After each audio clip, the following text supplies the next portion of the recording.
The morning Susan Ralston arrived in Caldwell, Kansas, in the spring of 1882. The dust was so thick on Main Street that she could barely read the sign hanging over the land office, and she thought, not for the first time, that she had made a terrible mistake. She stepped down from the stagecoach with one worn leather satchel and a dress that had seen 3 days of hard travel, and she stood there on the boardwalk while the world moved around her in its usual indifferent way. Horses clipped past. A man in a canvas apron swept grime from a storefront doorstep. 2 cowboys leaned against a hitching post and watched her with the open curiosity of men who had nothing better to do on a Tuesday morning in May. Susan was 24 years old, and she had come from St. Louis, where she had worked as a bookkeeper for a dry goods merchant who had recently gone broke and taken her livelihood with him. She had no family left to speak of. Her mother had passed 2 winters ago, and her father had gone even before that, swallowed up by the war when she was still a child.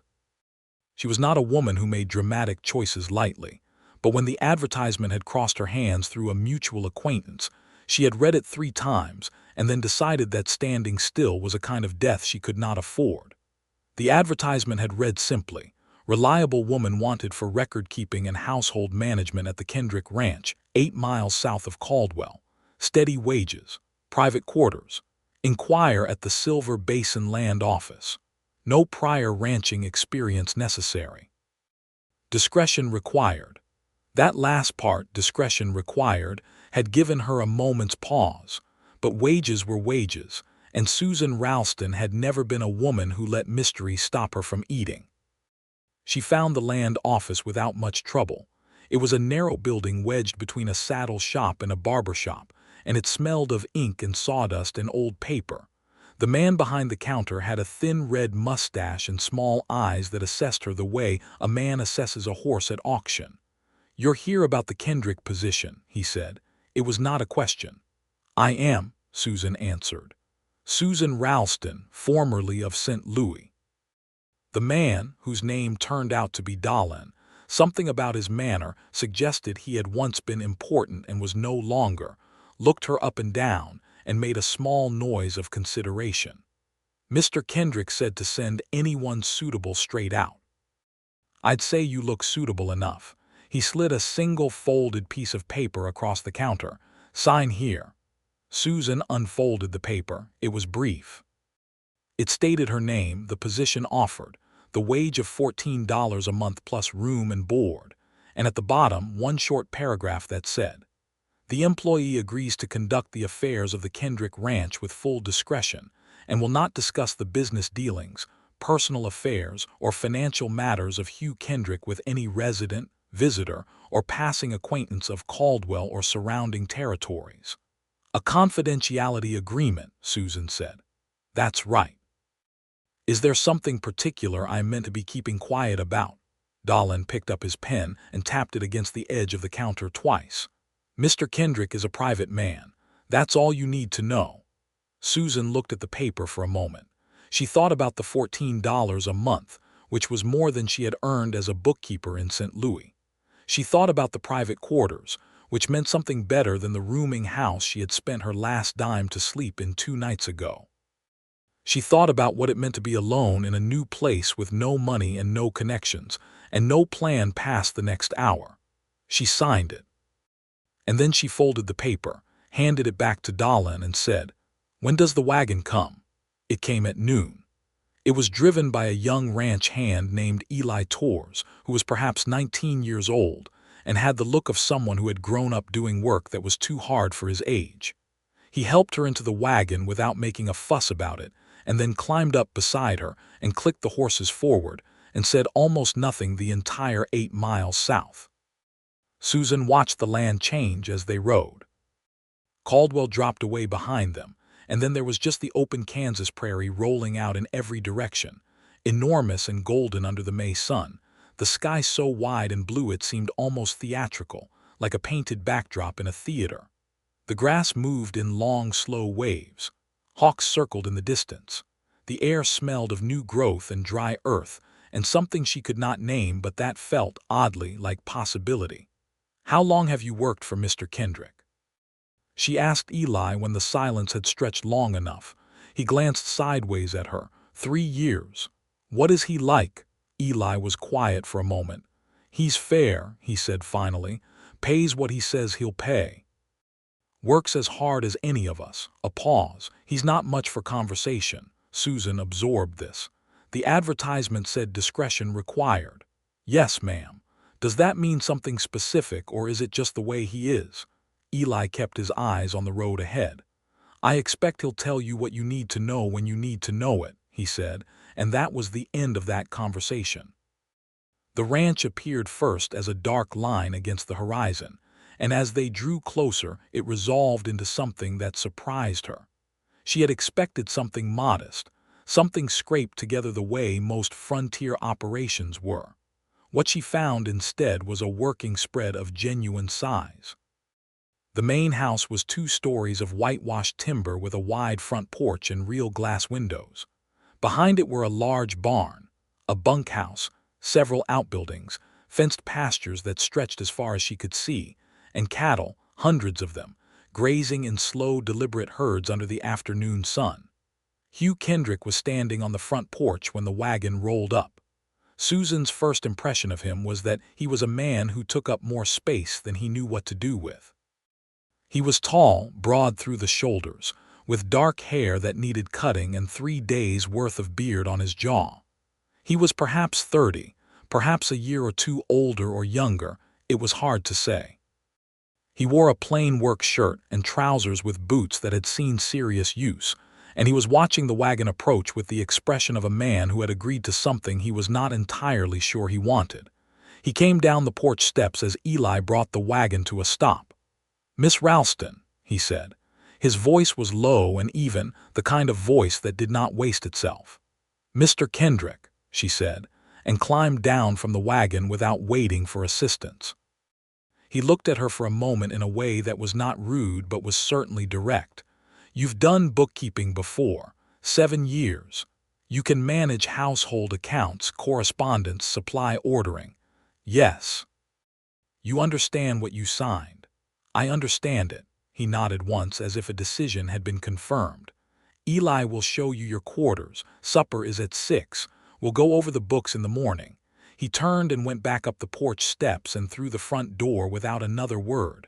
Susan stood in the yard and looked at the closed door for a moment. Well, she thought, he certainly is not much for conversation. Her quarters turned out to be a small room at the back of the main house, attached to the kitchen by a short hallway. It was simple but clean, with an iron bed, a washstand, a window that looked out over the east pasture, and a small writing desk.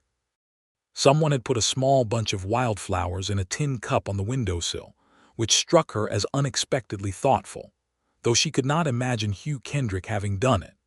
She decided later that it must have been Maria Espinosa, the cook, a compact and round-faced woman of about 50 who appeared in the kitchen doorway that evening and looked Susan over with cautious brown eyes and then, apparently satisfied, pointed her toward the wash basin and told her supper would be on the table in 10 minutes.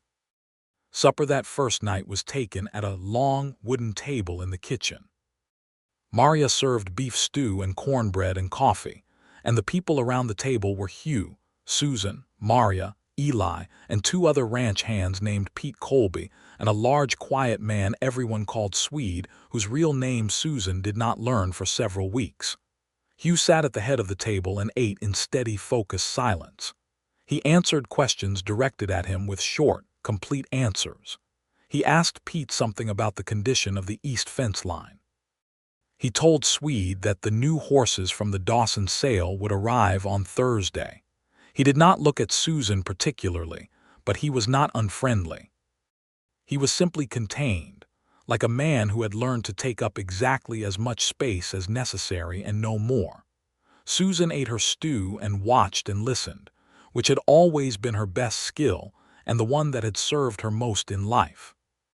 By the end of that first meal, she had learned that the ranch ran about 400 head of cattle, that they had recently lost some pasture access to a dispute with a neighboring operation to the west, that Pete Colby had a sore shoulder he was downplaying, and that Hugh Kendrick, whatever else he was, ran a tight and serious operation.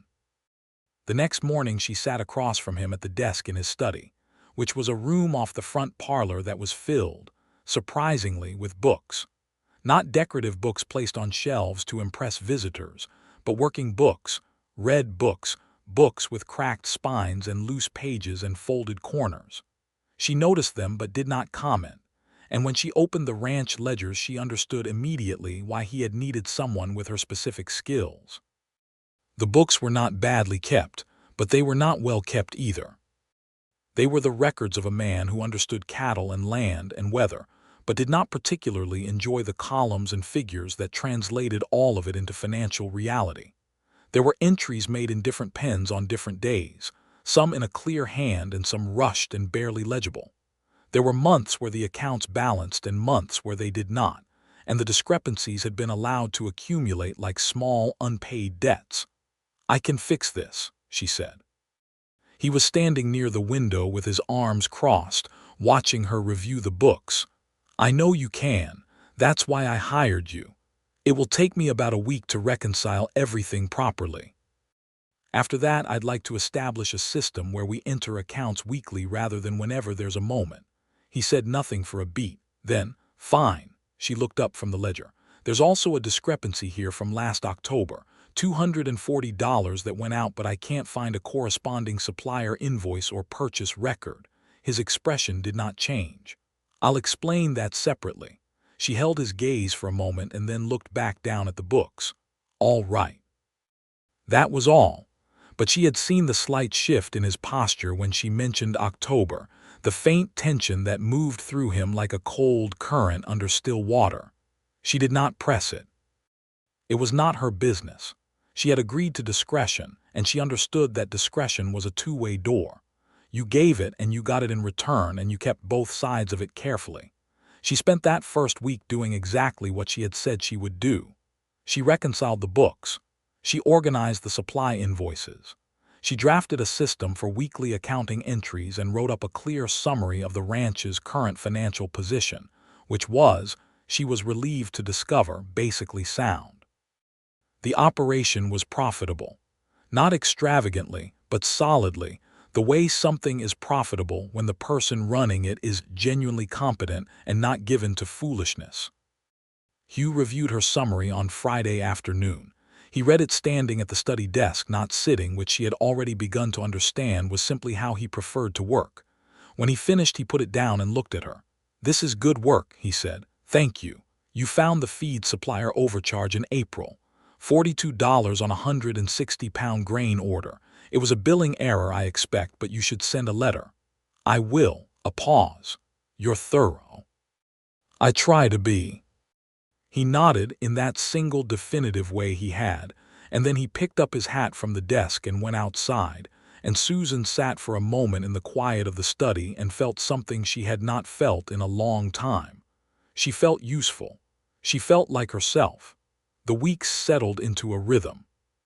Susan worked in the mornings on the accounts and correspondence, and in the afternoons helped Maria with household management, which involved ordering supplies, keeping the household inventory current, managing the small kitchen garden behind the house, and occasionally driving the supply wagon into Caldwell with Eli when a larger order was needed. She and Maria developed an easy rapport quickly. Maria had been with the ranch for 6 years and had known the place in its earlier, harder days, and she was a woman of strong opinions which she delivered with cheerful directness.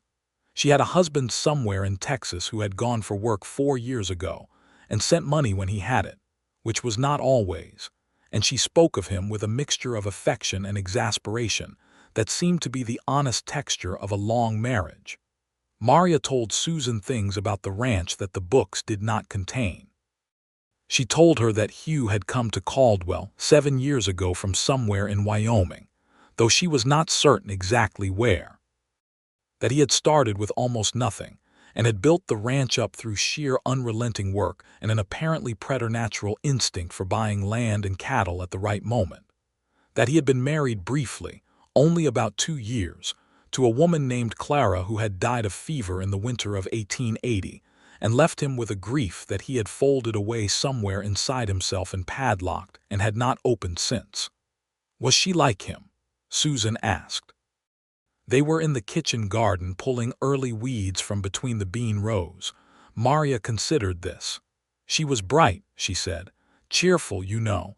Where he's quiet, she was always talking, always laughing. I think that's why he liked her. She was the thing he wasn't. A pause, her hands moving steadily through the soil. When she passed, it was like the house stopped breathing. Susan thought about that for a while. She thought about the books and the October discrepancy she had not pressed, and the way Hugh moved through his own house like a man living somewhere slightly past its edges. She asked him about October on the morning of her 4th week. She had thought carefully about how to raise it. She was not a woman who approached difficult things sideways. She sat down across from him at the study desk with the ledger open to the relevant page and said, I need to reconcile October fully before I can close out last year's accounts. The $240 needs a proper entry. I don't need the personal details. I just need to know whether it was a business expense or a personal one, so I can put it in the right column. He looked at her. The silence stretched for just long enough that she thought he was going to tell her to leave it alone. Personal, he said. All right, I'll log it as personal account settlement and that will close the entry. Fine, she wrote it in. She closed the ledger. She looked up and found him still watching her, and there was something in his expression that she had not seen before. It was something careful and slightly puzzled, as if she had done something he had expected to be harder and it had not been, and he was not sure what to do with that. You're not curious, he said. About what? About what the $240 was. Susan set down her pen. Mr. Kendrick, I signed a paper that said I would keep the affairs of this ranch in confidence. It did not say I was required to pry into them in order to keep them. She paused. Whatever you needed that money for in October was your business. My job is to make sure the books reflect it accurately, not to interrogate you about the reasons. He was quiet for a long moment. She could not fully read his expression, and she had been trying for 4 weeks now. He was not an unreadable man exactly, but he was a man who did not signal his interior easily, and reading him required patience and attention. Most people, he said slowly, when they see that kind of entry, they wonder. Most people probably do, she agreed. I wonder things too. I just don't assume that wondering gives me the right to ask. Another pause. Then something happened that she had not seen before and would not forget. The corner of his mouth moved. It was not quite a smile, but it was something in the direction of one. He picked up his hat and stood.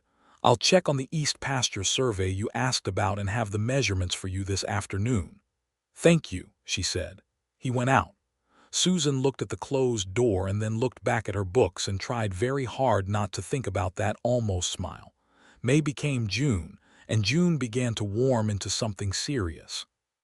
The prairie in summer had a particular intensity to it, the heat pressing down hard and flat from a sun that seemed too large and too close, and the work of the ranch accelerated with the season. Branding was done. Cattle were moved to summer pastures. 2 of the fence lines on the south end needed repair after a storm that came through one night with hail and hard wind, and left the yard littered with small branches and one split rail from the front porch. Susan found herself outside more than she had expected to be. She was not a ranch hand, and Hugh had never asked her to be, but there was something about the physical reality of the place that she found herself drawn to. She started taking a walk each evening after supper along the East Pasture fence line, partly for the air and partly because the sky in the evening over the Kansas prairie was something she had no real words for. It was colors she had never seen in scent. Louis, orange and rose and deep purple layered one behind the other, and above it all the enormous silence that was not really silence at all, but was full of crickets and wind and the distant movement of cattle. One evening in late June, she found Hugh at the East Pasture fence, leaning on the top rail and looking out at his cattle in the fading light. He did not seem surprised to see her. He shifted slightly to make room along the fence, which she understood as an invitation. She stood beside him and looked out at the herd. "Do you know them individually?" she asked. She had been wondering this for some time. He glanced at her. "Some of them. The ones you've had longest." "The ones that gave me trouble," he said. "You remember the difficult ones." Susan thought this was probably true of more than cattle. They stood in comfortable quiet for a while. The sky was going pink and amber in the west, and the grass moved in slow, easy waves, and somewhere out in the pasture a calf was making a soft, persistent sound. "The ranch is profitable," she said, not because it was a new thought but because she had wanted to say it to him directly. "I've been through 2 full years of accounts now." "You've built something real here." He did not answer immediately. He looked out at his cattle and his land with an expression she was beginning to recognize, something that was not quite satisfaction but was something close to it, something complicated. "It was not how it was supposed to look," he said. She waited. "I had plans," he said, "different plans for how it would develop, what it would be for." He stopped. She did not fill the silence. She had learned that with him silence was not something to be rescued. He said things on his own schedule or he did not say them at all, and pressing him produced nothing useful. "Clara was going to have children here," he said. The words came out even and steady, but under them was something else, something she could hear the way you can hear water running beneath frozen ground in winter. She talked about it, where the schoolroom would be, which pasture the children would learn to ride in. A pause. She didn't get the chance. Susan looked out at the pasture. "I'm sorry," she said. She meant it simply and directly, the way she meant most things. 2 years now," he said. "Almost exactly." "Maria told me she was bright," Susan said. "She said she was the kind of person who lit up a room." He was quiet for a long moment. "Yes," he said, "she was." They stood together at the fence until the sky went dark and the first stars appeared, and then they walked back to the house in the evening quiet. And that was all. But Susan carried it home inside her like something she needed to be careful with. She wrote a letter to her old employer's wife in St. Louis that night, the only person she still maintained correspondence with, and she found herself describing the ranch in terms she had not planned to use.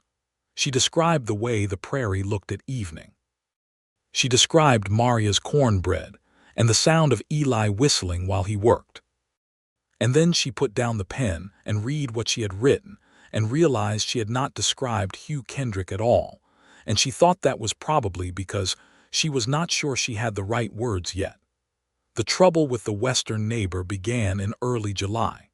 His name was Dalton Prue, and he ran a smaller operation about 3 miles west of the Kendrick boundary line. Susan had heard his name in the books, in connection with the disputed pasture access she had noticed on her first review, and she had heard it from Pete Colby, who mentioned him with the kind of compressed neutrality that meant genuine dislike being kept in check. Prue rode onto the Kendrick property on a Thursday morning when Hugh was out on the South Range. He came to the front door and knocked, and Susan, who was working at the study desk, went to answer it. He was a stocky man, perhaps 45, with a reddish face and pale eyes and the manner of someone who was accustomed to getting his way through persistence rather than charm. He looked at Susan with mild surprise. "I'm looking for Kendrick," he said. "He's out on the South Range. Can I help you?" His eyes moved past her into the house briefly, then back. "You the new bookkeeper?" "I am. Tell him Dalton Prue came by. Tell him the water rights on the creek boundary are not settled the way he thinks they are, and that I intend to pursue the matter through the county office." He smiled in the way people smile when they want you to know the smile is a threat. "Tell him I've got the original survey documents and they tell a different story than he's been claiming." Susan met his eyes steadily. "I'll tell him you came by, Mr. Prue. You do that." He turned and walked back to his horse, mounted with the slightly stiff movement of an older man, and rode west. Susan went back to the study and made a note of the visit on the day's correspondence log. That afternoon when Hugh came in, she told him, plainly and without embellishment, exactly what Prue had said. She did not editorialize. She did not soften it or inflate it. She gave it to him the way she gave him figures, accurately and completely. He listened with his hat still on and his jaw set in the way it set when he was working something out. "Do you have the original land survey in the files?" she asked. "I do." I'd like to see it. If he's claiming the water writes differently than what we have recorded, it would help to understand both sides of the boundary language before this goes to the county office. I can prepare a summary document for you. He looked at her. You do that. It's part of managing the ranch's affairs properly. A water rights dispute would affect the grazing capacity on the west pasture, and that's relevant to the financial accounts. He went to the filing cabinet behind the desk and pulled out a rolled document and set it on the desk in front of her. The boundary survey from 1879, he said. My attorney is a man named Greenfield in Wichita. I'll write to him. Good. I'll have a summary ready before you write so you can include it. He stood there for a moment, looking at her with that particular look he had, the one she could not entirely categorize, not suspicion exactly, not gratitude exactly, something between the two and larger than both. Why do you work so hard? He said. It came out sounding like he had not entirely meant to say it. Susan looked up from the survey document. Because it's my job. It's more than your job, he said. Dahlin sent me 2 other candidates before you. Neither of them would have noticed the feed supplier overcharge. Neither of them would have thought to prepare a summary document for a legal dispute. He paused. You're better at this than I advertised for. She felt something warm rise in her chest and forced it down before it could show on her face. Then I suppose you're getting a good value for $14 a month, she said. And there it was again. That almost smile. Except this time it went a fraction further, and she saw a ghost of something that would have been a real smile on a man less guarded, and it moved through her like a warm current and left her slightly unsettled in a way she was not ready to examine. She looked back down at the survey document and did not look up again until she heard him leave the room. The water rights dispute took most of July and required 3 letters to Greenfield the attorney, 2 trips to the county land office in Caldwell, where Susan presented the summary document she had prepared, and 1 very tense conversation on the boundary line between Hugh and Dalton Prue that Susan observed from 50 yards away while Eli pointedly found something to do at the water pump nearby. She could not hear what was said, but she could read the postures clearly enough. Prue was loud and expansive in the way men are when they are losing and do not want to admit it.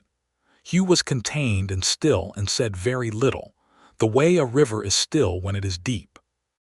And in the end Prue turned his horse and rode back west, and Hugh came back across the pasture to where Susan stood, and he said, Greenfield says the original survey boundary language supports our position.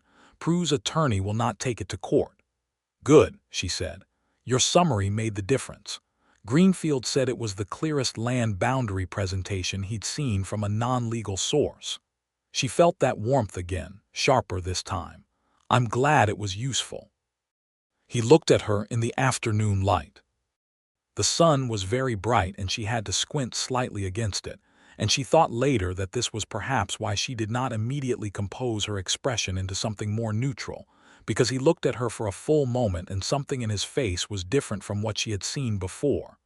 I'd like to pay you more, he said, for the work you've done on this. She blinked. The agreement says $14 a month. The agreement can be adjusted. Mr. Kendrick, you don't need to. $18 a month, he said. Effective this month. And Miss Ralston, he stopped. Yes. He seemed to be choosing words with the care of a man who did not have many to spare. Thank you for not making this harder than it needed to be. She was not certain what exactly he meant, whether he was thanking her for the legal work or for something larger, for the October entry she had not pressed, for the way she did her work without asking questions that were not her business to ask. She thought perhaps it was all of it together. You don't have to thank me for doing my job honestly, she said. No, he said, but I wanted to. He turned and walked back toward the barn, and Susan stood in the pasture for a moment with the sun on her face, and the grass moving around her, and something shifting quietly inside her chest. August arrived with heat that made even the mornings feel like midday. Maria began making cold corn porridge for breakfast and keeping a clay jug of water in the study, which Susan appreciated without comment. The ranch work continued at its usual pace. 2 new horses were broken. A section of the north fence was rebuilt. Pete Colby's shoulder finally gave out enough that Hugh drove him into Caldwell to see the doctor, who said it was an old dislocation that had never properly healed, and wrapped it and told Pete to rest it for 3 weeks, which Pete agreed to do, and then proceeded not to do.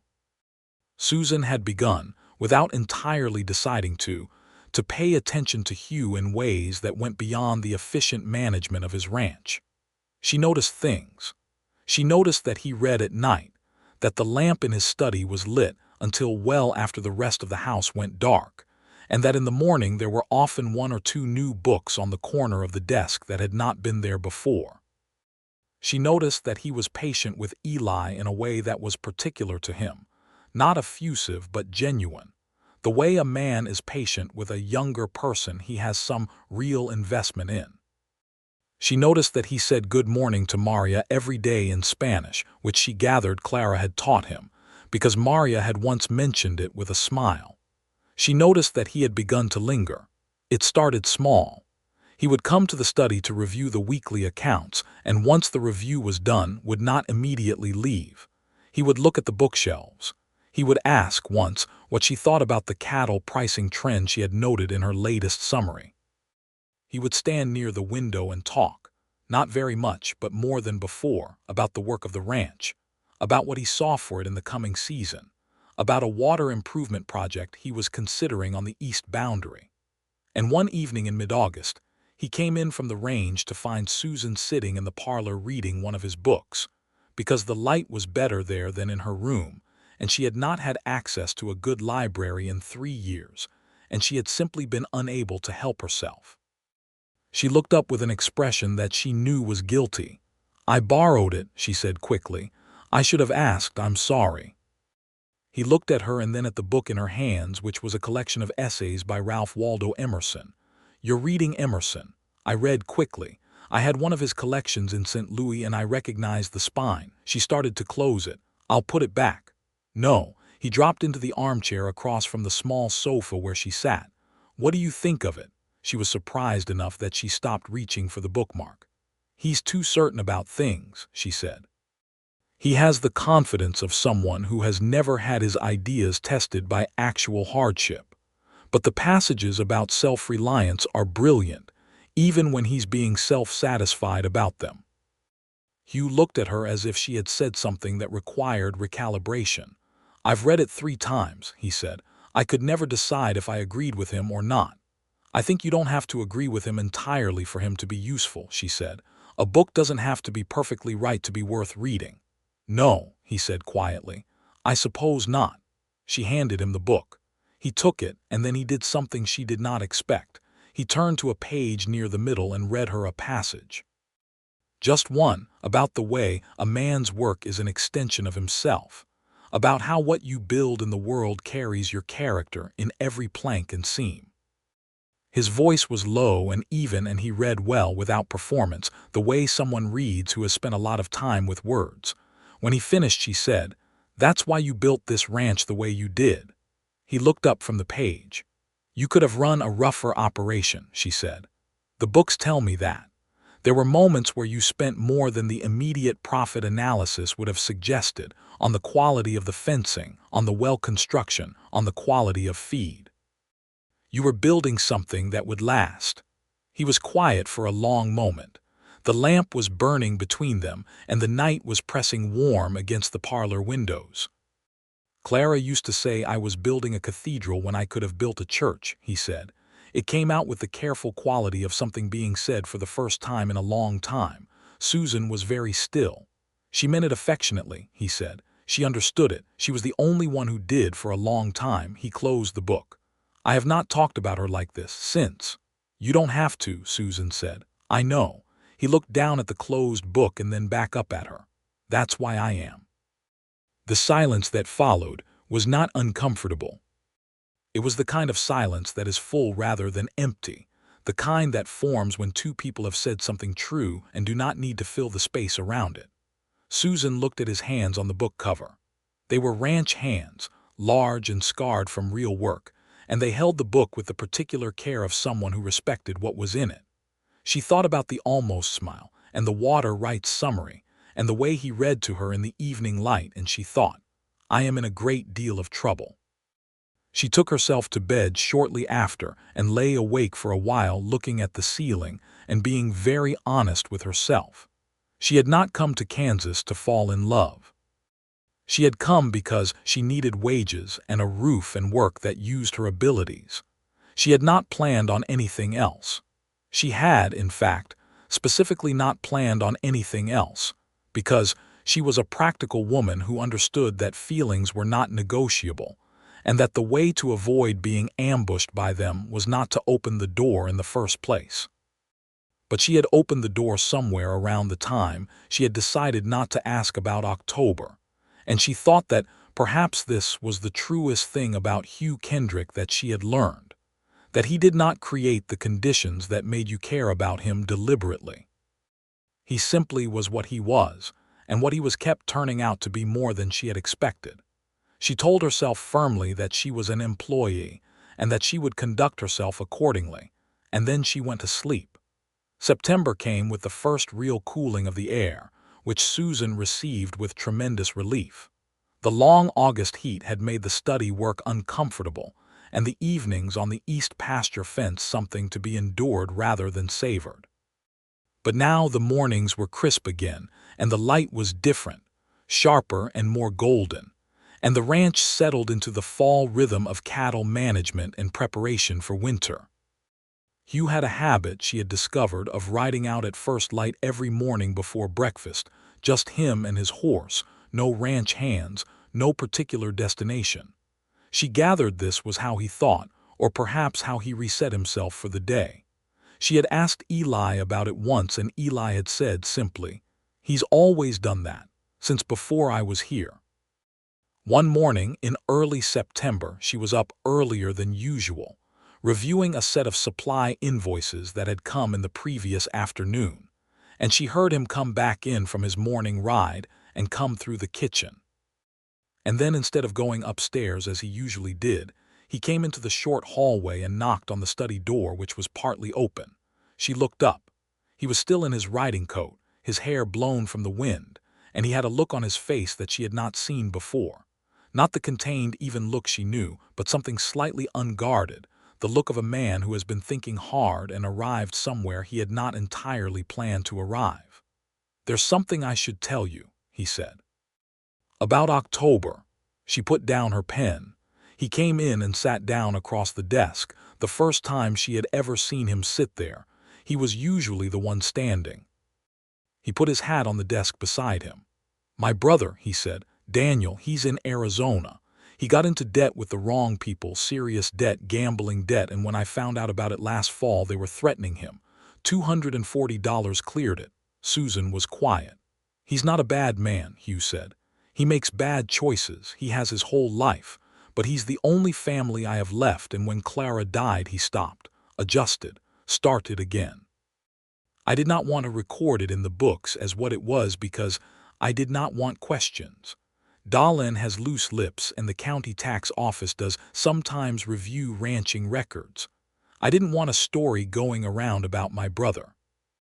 "That's sensible," Susan said. "I told you when you hired on that discretion required meant I was a private man," he said. "That was true, but what it also meant was that I had been burned, I suppose is the word, by the lack of it before. A previous hand who worked the books got into drink and talked around town, and it was a problem. I wrote that clause into the contract because I had learned what happens when people who know your business do not keep it." "I signed the contract before I knew anything about you," Susan said. "Not because of the clause." He looked at her. "I know, that's what I couldn't understand at first." He paused. "When you didn't press the October entry. When you didn't ask what it was. Every person I've hired before has asked or found out another way or told someone or made it into something. You just put it in the right column and moved on." "It wasn't my story to carry," she said. "No," he said, "but most people don't see it that way. Most people think access to information is a kind of ownership. I don't." "I know." He was quiet for a moment. "I came in this morning to say that I appreciate it." I have been meaning to say it for some weeks now, and I kept. He made a small gesture with one hand that was more expressive than anything she had yet seen from him. Talking is not my natural condition. She almost smiled. I had noticed. Something moved through his eyes that was definitely something. Warmth. Something very close to warmth. I want to be honest with you, he said, and the quality of his voice shifted slightly, still steady but somehow more careful. I notice you, Miss Ralston, in a way that is not simply the way an employer notices a good employee. I have been aware of this for some time, and I have not said anything because I did not think it was fair, given that you work for me and your position here depends on— Stop, she said quietly. He stopped. She looked at him across the desk, this man who had built a cathedral when he could have built a church, who read Emerson at night and remembered to say good morning to Maria in Spanish, who had paid $240 out of pocket to protect a brother who made bad choices and had not wanted anyone to know. You are going to say that you are aware of the imbalance, she said. That I work for you and that makes it complicated. That you do not want to put me in a position where I feel obligated. She paused. Those are honorable things to be concerned about, but you hired me for my judgment, and my judgment is that neither of us is obligated to the other. We are two people who are— She hesitated over the word and then chose it carefully, discovering something, and I would rather discover it honestly than have you protect me from the possibility of it. The silence in the study was very full. You have thought about this, he said. I have thought about it extensively, she admitted. Since about mid-July. He looked at her, and this time the almost smile went the full distance. It was a real smile, slow and slightly surprised and genuinely warm, and it changed his face entirely, and Susan Ralston sat across the desk from him and thought, yes, there it is, that is what has been there all along. Mid-July, he said. The water writes. The moment you said thank you, she said. You said it like you meant it and not like it was a social obligation. He leaned forward slightly over the desk. I did mean it. I know, she said. That was the problem, he laughed. She had never heard him laugh before. It was a real laugh, brief and warm and entirely unguarded, and it was one of the finest things she had ever heard. He reached across the desk and his hand covered hers where it rested on the page, large and warm and careful, the way he was always careful. Would you have supper with me, he said. Not at the kitchen table. In town, if you'd like, or here properly. I'd like— He seemed to be arranging words that did not come naturally. I would like to court you if you're willing, properly. If that is something you would— Yes, she said. He looked at her. Yes, she said again steadily with all her considerable directness. I would like that very much. His hand tightened briefly over hers, warm and real. That Saturday evening Hugh Kendrick drove Susan Ralston to Caldwell in the good wagon, the one with the upholstered seat that was normally used only for longer supply trips and occasionally for church. And they had supper at the hotel dining room, which was not grand by any city standards, but was the nicest establishment in Caldwell, and served a beef roast that was genuinely very good. She wore her blue dress, the better of the two she owned, and she had pinned her dark hair up with the ivory comb that had been her mother's. And Hugh wore a clean dark suit that she had not seen before and had clearly been pressed very recently. And when he came to get her from the kitchen door and she saw him standing there in that suit, he looked very slightly out of his element in the most endearing way she had ever witnessed. She told him he looked fine and he said she looked beautiful, and he said it simply and directly, the way he said everything, and she felt the warmth of it from her throat to her hands. They talked at supper in a way they had never quite talked before. Not about the ranch, or the accounts, or the water rights, but about themselves. She told him about St. Louis, about her years as a bookkeeper, about her mother and the long, hard winter she had died through and the particular loneliness of that. He told her about Wyoming, about a cattle operation his father had run that had failed when Hugh was 17 and left him and Daniel with nothing but the knowledge of the work. about how he had spent 4 years doing work for other men's ranches and saving everything he could and watching how operations succeeded or failed and learning the difference. "You built everything yourself," she said. "With my hands and the hands of the men who worked for me," he said. "There's no other way I'd want it." "The October entry," she said softly. "Daniel. He's written me since. He's doing better, working on a mining operation in Tucson." A pause. "He may come visit this winter. I want him to meet you." She looked at him across the white tablecloth. "You want to introduce me to your brother, if you're willing." "Hugh," she said, and it was the first time she had used his first name, and she saw the small change it made in his expression, something quiet and pleased. "I am very willing." They drove home under a sky full of stars, the prairie dark and immense around them and the horses walking easy, and he held the reins in one hand and she sat beside him. And at some point in the last mile he took her hand in his and held it quietly all the way to the ranch gate.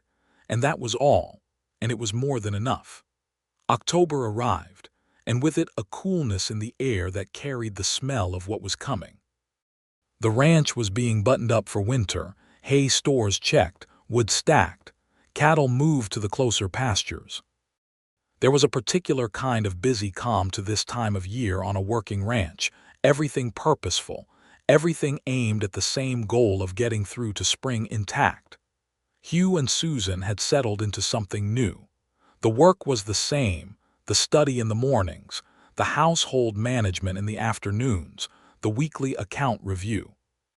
But now there were evenings where they sat together in the parlor with the lamp between them, taking turns with the books on the shelves, sometimes reading aloud, sometimes talking, sometimes just sitting in the comfortable quiet of two people who did not need to fill every silence. He brought her wildflowers when he passed them on the north pasture, nothing dramatic, just a few stems tucked into his coat pocket, handed over without ceremony. She made a note in his ledger of a necessary equipment purchase and left him a 3-line summary of why it would be profitable long-term, and he read it and looked at her and said simply, "I trust your judgment," and that was, she thought, the most romantic thing she had heard in her life. One evening he told her about Clara in a way that was different from before. Not the brief reference, not the guarded mention, but really told her. What she had been like in the mornings, the way she organized her kitchen, the specific quality of her laughter. Susan listened with her whole attention and did not make it about herself and did not offer comfort that had not been asked for, because she understood that he was not asking her to fix it or fill it, only to hear it, and that hearing it was what was needed. When he finished, there was a quietness in him that was different from his usual contained quiet. It was softer. Like a door that had been opened and now could stay open. "She would have liked you," he said. "I hope so," Susan said. "She would have told you things about me that I would have found inconvenient," he said, and the ghost of a smile was back. "I would have listened very carefully," Susan said. He laughed again, and she thought she would spend a considerable portion of her life working to make that laugh happen. Daniel Kendrick arrived in the second week of November, having written ahead with his approximate timing, and arrived close enough to it to suggest that he had made a genuine effort. He was shorter than Hugh, lighter, with the same dark coloring but an easier way of wearing it, the kind of face that smiled often, and sometimes for reasons that were not entirely serious.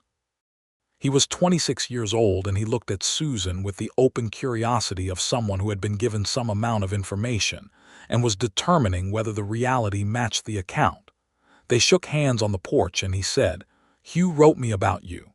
"Did he?" she said. "He said you were the most capable person he'd hired and that you had very decided opinions about Emerson." She glanced at Hugh, who was wearing the expression of a man who was not certain he should have put those two things in the same letter. "Both of those things are accurate," she said. Daniel looked at his brother and then back at her and grinned. "I like her," he said to Hugh, as if she were not standing 3 feet away. "She's standing right there," Hugh said. "I know, that's how she can hear me say it." Supper that night was a lively affair. Daniel had the gift of conversation and used it generously, and between him and Maria, the kitchen table had more energy at it than Susan had seen since her arrival. Even Hugh talked more than usual, and she observed the two of them together with considerable interest. The way they argued was the way people argue who are very comfortable with each other, more noise than heat. The way Hugh looked at his brother when Daniel was not watching was the way people look at something that has caused them a great deal of trouble and that they love unconditionally anyway.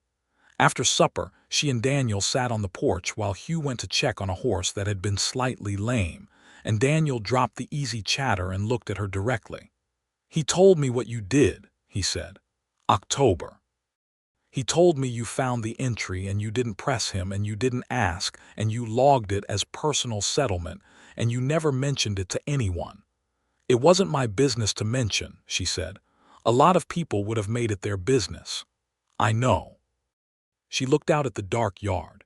"He's a private man, that's not a defect." "He has been very alone," Daniel said quietly. "Since Clara, very much inside himself, I was worried about him, more than I let on in my letters to him because he would have told me to mind myself." A pause. "He sounds different in his letters since summer, lighter. I came to see for myself." Susan was quiet. "He's going to take a very long time to say the important things," Daniel said. "If you're waiting for grand declarations, you'll be waiting past the first frost." "I'm not waiting for grand declarations," she said. "He brought me wildflowers from the north pasture and said he trusted my judgment." "That's sufficient." Daniel looked at her for a long moment and then said, very sincerely, "You are exactly right for him, and I mean that as a high compliment." She accepted it as such. Daniel stayed 2 weeks, and by the time he left on a cool November morning with his horse and his pack and his easy grin, she had come to genuinely like him, the complicated fond exasperation that Hugh clearly felt for him being, she thought, entirely earned. Hugh walked him out to the road and they talked for a few minutes in the early cold, and then Daniel mounted up and rode south, turning once to wave at the porch where Susan and Maria were standing, and then disappearing into the flat morning horizon. Hugh came back up the porch steps. He stood beside Susan and watched the direction his brother had ridden. "Thank you," he said, "for making him feel welcome." "He's easy to welcome," she said. "He's a good person, he just needs a little more structure than most." Hugh looked at her. "He told me you were exactly right for me." "Did he?" She kept her voice neutral. "He said it as if it were an obvious fact that I had simply been slow to notice." "Brothers can be perceptive," she said. "When they want to be." He turned toward her fully and she turned toward him, and the November air was very cold and very clear around them, and the morning light was the hard, bright light of late autumn on the Kansas prairie. "Susan," he said. Her name in his voice was something she could feel from the inside out. "Yes," she said. "I'm going to take a very long time to say important things," he said. "Daniel almost certainly warned you." "He did. But I want to say this before I take longer than necessary." He paused. "I have not been fully present in my own life for 2 years. I went through the days properly enough and I ran the ranch properly enough, but I was at a remove, I think, from everything that was not strictly necessary. And then you came here and you sat down at my desk, and you found an entry I had not wanted found, and you simply put it in the right column and moved on." And he stopped, started again. "You have made this ranch feel like it belongs to someone again. You have made me feel like I belong to it.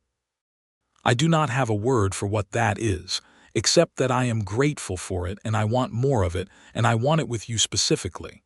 She looked at him in the cold, bright morning. "Hugh Kendrick," she said, "you manage to say the important things fairly well when you make the effort."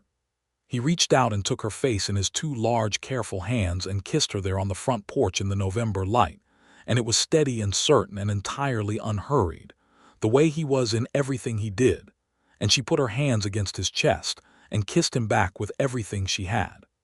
Behind them, from the kitchen window, they could hear Maria make a small, emphatic sound of satisfaction. He proposed properly in December, on a Sunday evening when the first snow of the year was coming down soft and steady outside the parlor windows, turning the ranch yard white and quiet.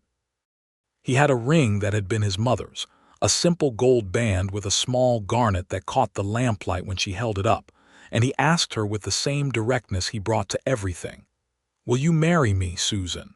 Will you stay here and be the person you've been, accept properly as mine? Because I want to build the rest of this for you, and I want you beside me when I do." She said yes before he finished the sentence.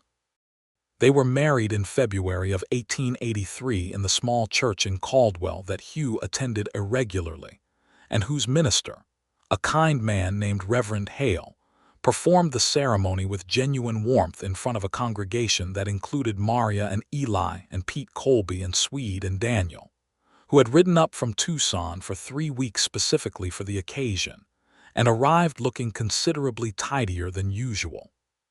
Susan wore a cream-colored dress that Maria had helped her sew from fabric ordered from Wichita, and her mother's ivory comb, and she carried a small bunch of dried wildflowers because it was February and there was nothing fresh to be had, but they were from the North Pasture, and that made them right. Hugh wore the dark suit she had seen him in at the hotel dining room in Caldwell, newly pressed, and he looked the same way he had that first evening, slightly out of his element in a way that was entirely endearing, except that now she could see the other thing underneath it, the solidness, the certainty about this particular thing, even if suits and churches and public occasions were not his natural element. When Reverend Hale asked if he took her to be his wife, Hugh said, "I do," with the same directness and finality with which he said everything, and it landed in her chest like something that had always been supposed to be there. The reception was at the ranch, in the kitchen and parlor that Maria had spent 3 days preparing. There was good food and fiddle music played by Pete Colby, who turned out, unexpectedly, to be genuinely accomplished at it. Daniel danced with Maria to the great entertainment of everyone present. Eli, who was not much of a dancer, stood near the wall and smiled at everything with the uncomplicated pleasure of someone watching people they like be happy. Susan danced with Hugh, who was not a natural dancer and who had clearly worked at it for her benefit, and they moved through the familiar rooms of the house they would now share as something new, and she thought about the April morning she had stepped off the stagecoach in Caldwell with one worn satchel and no clear plan past the next hour, and she thought, well, the plans you don't make are sometimes the best ones. Spring came to the ranch, and with it the particular energy of everything beginning again. The cattle expanded their range back into the outer pastures. The kitchen garden went in with additional beds that Susan had planned through the winter, including a proper herb section and a small dedicated flower bed along the east fence, which she told Hugh was entirely non-essential, but which made her happy every time she looked at it, and which he built a proper border around without being asked. She continued to manage the accounts, which was still her work and still what she loved, and now she did it with the full context of ownership rather than employment, and it changed things in ways she had not anticipated. Not the work itself, but the weight of it. She cared about the ranch already. She had cared about it since the first week. But now she cared about it in the way you care about something that is yours and your children's and your future's all at once, and the figures in the ledgers carried different meaning because of it. She and Hugh fell into the rhythms of a shared life with an ease that surprised her somewhat. She had known how they were together as employer and employee, and she had known how they were together in the early careful phase of courtship. She had not been entirely certain how they would be as two people who simply lived together all the time. The answer was, well, very well. They had the same fundamental temperament in the ways that mattered, both serious, both direct, both preferring honest difficulty to comfortable dishonesty. They did not agree about everything. They argued about the timing of a major equipment investment in April, a genuine disagreement about financial strategy that lasted 2 days and was resolved only when Susan produced a 3-year projection that demonstrated her position with figures he could not counter. He acknowledged she was right with good grace, and she acknowledged that his underlying caution was not wrong, and they reached a compromise that was better than either original position, which she thought was probably what arguments were for. She was carrying their child by the late summer of 1883. She told him one evening in August in the study, sitting across the desk the way they so often sat, and she watched his face with the same careful attention she had given it since the beginning.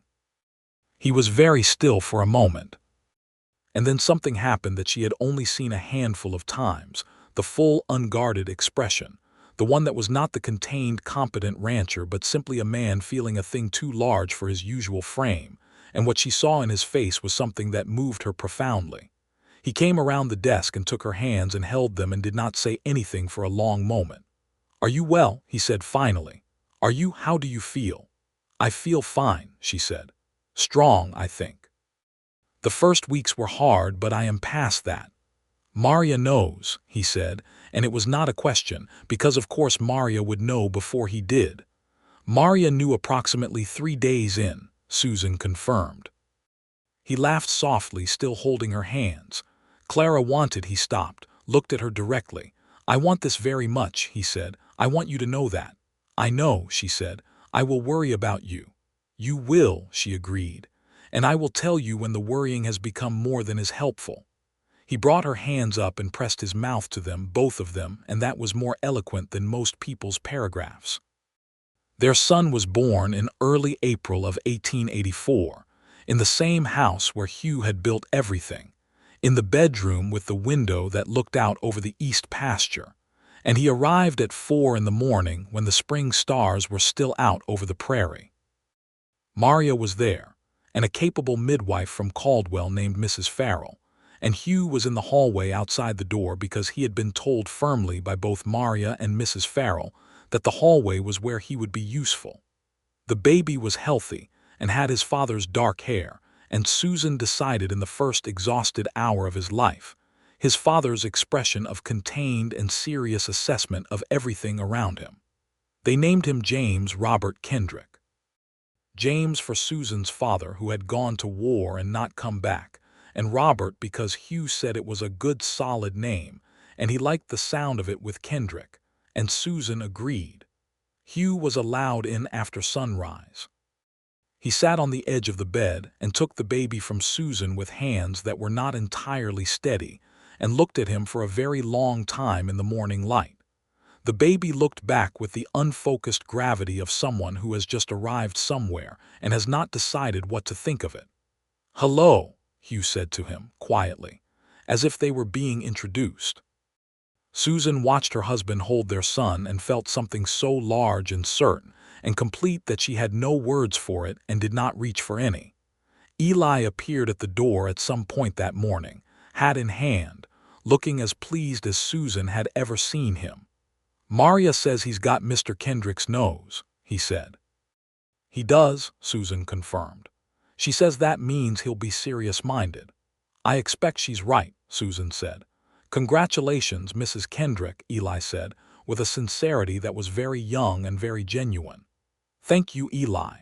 Daniel arrived 3 weeks later, having received the letter Hugh had sent the day after, and he spent 2 weeks at the ranch being, in Susan's estimation, the most enthusiastic uncle she had ever observed. He held James with a care that was surprising given his general affect, and he talked to him in a low, steady voice, as if the baby were a reasonable adult who would respond when he was ready, which Susan thought was in fact probably the right approach. He and Hugh sat on the front porch one evening while Susan nursed James inside, and she could hear through the open window the low sound of their voices, not the words but the tone, the easy settled tone of 2 brothers who had come through hard things and arrived somewhere good. The ranch grew in the years that followed. Hugh expanded the east pasture with an additional land purchase in 1885, a negotiation that Susan managed half of from the accounts side, drafting the financial position documents that supported the acquisition. The cattle herd grew to over 600 head. Eli, who had been with them since before Susan's arrival, grew into the role of foreman with a steadiness and competence that was deeply satisfying to watch, and Hugh gave him the title and the wages to match it on a Tuesday afternoon in 1886 in the study, telling him plainly that he had earned both, And Eli received this news with the same uncomplicated dignity that characterized everything he did. Their second child was born in the summer of 1886, a daughter they named Margaret Clara, the first name for Hugh's grandmother and the middle name for his first wife, because Susan had suggested it and she had meant it genuinely. And Hugh had looked at her when she suggested it with the full, unguarded expression she still prized every time she saw it, and said, "Are you certain?" And she had said, "She deserves to be remembered well," and that had been that. Margaret was different from James almost immediately. Where James observed everything carefully before responding, Margaret arrived in the world with strong opinions about all of it and made them known. She had Susan's brown eyes and Hugh's determined set to her jaw, and from approximately the age of 2, she had a habit of planting herself in front of a given situation with her arms crossed, and her expression set in a way that made everyone around her feel slightly like they should explain themselves. Hugh found this hilarious in a contained way that meant he did not always manage to keep a straight face when he was supposed to be enforcing discipline, which Susan addressed with the same directness she addressed everything. "You are undermining me," she told him one evening. "She reminds me of you," he said. "That is not a defense." "No," he said, "but it is accurate." She could not entirely argue with this, and the smile she was suppressing was not helping her position, so she let the matter rest. James, at 6 years old, was learning to ride in the south pasture under Hugh's patient instruction, which was one of the things in her life that Susan most loved to observe. Hugh teaching was Hugh at his most present and his most deliberate, showing the same thing as many times as necessary without frustration, making certain the foundation was right before anything else was asked of it. James, on his small horse, had the look of someone who was concentrating very hard on being equal to the situation, and occasionally he was, and occasionally he was not, and Hugh treated both outcomes with the same measured attention. She stood at the south pasture fence one late afternoon in the fall of 1890 and watched her husband walk beside their son's horse in the golden light, one large hand on the bridle, the other gesturing at something James needed to do differently. And she thought about the woman who had stepped off a stagecoach in Caldwell 8 years ago with a worn satchel and a signed confidentiality agreement, and almost nothing else. She thought about the column she had put in the right place and the question she had not asked, and how Hugh had said months later that he could not understand why she had done it, why she had simply let it be, why she had not pressed or asked or made it her story to carry. She had never fully articulated to him, even years later, what the simple answer to that was. It was not that she was strategically keeping her counsel. It was not that she was maneuvering for trust. It was that she had arrived in a new place with no resources but herself, and what she had was her honesty and her competence and her capacity to be trusted. And those were things she would not trade for the momentary satisfaction of satisfying her curiosity. She had kept the silence because it had not been hers to break. Because the man who had written that clause into a work contract was a man who had been hurt by the lack of it, and she had recognized that from the beginning, and she had decided in the first moment that if she was going to be trusted with this man's livelihood, she would be worthy of the trust. She had not done it for him, exactly. She had done it because she was herself. And he had not understood it for a long time, because he had been so accustomed to being disappointed in that specific way. And she thought that was perhaps the truest injustice of it, that he had learned to expect the worst from people in the place where trust mattered most, because people had so consistently delivered the worst. She had never told him any of this in so many words. She thought perhaps she would someday, on an evening when the right opening presented itself. Hugh got James settled on his horse at a proper walk around the south paddock, and then crossed to the fence where Susan was standing. He leaned on the top rail beside her, the same fence in roughly the same posture from that evening years ago when they had stood watching the cattle and he had told her about Clara. "He's got it," Hugh said, watching James. "He's got the seat now. He just needs to stop thinking about it. He'll stop thinking about it when he trusts it, she said. Yes. Margaret, who had come out of the house with the momentum of someone who had been inside long enough, appeared at the fence on Susan's other side and climbed up 2 rails to see over properly. I want to ride, she said. Next year, Hugh said. James got to start at 6. You'll be 6 next spring. That's too long, Margaret said with conviction. Next spring, he repeated. She looked at him with the crossed arms expression, and he looked back at her with the expression of a man who has made a decision and will hold it. And Susan, standing between them, thought, yes, they are exactly alike, and they are both exactly like me, and I would not change a single thing. The autumn evening settled around the ranch in long golden light. The cattle were moving in the far pasture. The barn was full, and the wood was stacked, and the accounts were current, and the fences were sound. All the things that meant they were ready for whatever was coming, all the things that were the substance of the life they had built here. She felt Hugh's hand cover hers on the top fence rail. She turned her head and found him looking at her, not at the cattle, not at James in the paddock, but at her, with the full attention he brought to things that mattered most to him. I have been thinking, he said. About what? About what you said once, that a book doesn't have to be perfectly right to be worth reading. She waited. I think that is true of a life also, he said. That it does not have to be what you planned for it to be worth building. She understood what he meant, and she understood the Clara that was in it and the grief that had moved through it and arrived somewhere on the other side of itself.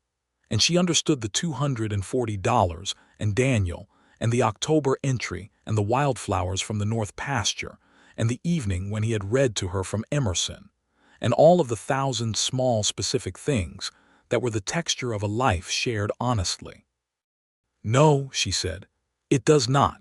He brought her hand up, the same gesture from the study all those years ago, and held it against his mouth for a moment in the cool autumn air. James made a full circuit of the paddock at a proper walk and looked over at them with an expression of serious accomplishment. I did it, he called. You did, Hugh called back. Again, James asked. Again, Hugh said.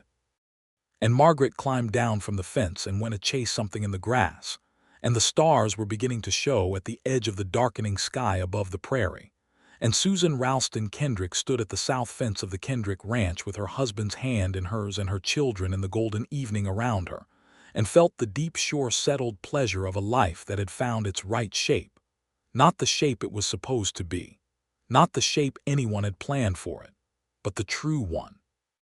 The only one that had ever really been possible, arrived at honestly and kept with care and built, plank by plank and season by season, to last.